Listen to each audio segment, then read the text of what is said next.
తల్లే ఒల్లిరుసుకుందే కోడెలాగల్లే యాప పుల్లల షేదు నమిలిందే రామ రామ రామ రామ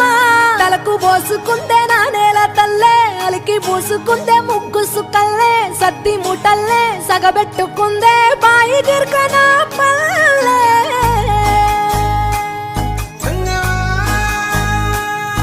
ఏ తెల్ల తెల్లని పాలధారలల్ల పల్లె తెల్లారుతుంటదిరా గుళ్ళోని గంటలు కాడెట్ల మెడలోన జంటగా మోగుతూ ఉంటాయిరా నాగలి భుజాన పెట్టుకుంటే దోస్తులు చెయ్యేసినట్టేరా కొట్టు గోదా పక్కన ఉంటే కొండంత బలగం ఉన్నట్టురా చల్లగాలి మోసుకొచ్చెరా సేను శిలకల ముచ్చట్లు దారి పొడుగు సెట్ల కొమ్మలా రాలుతున్న పూల సప్పట్లు గట్టి మోపులు కాల్వ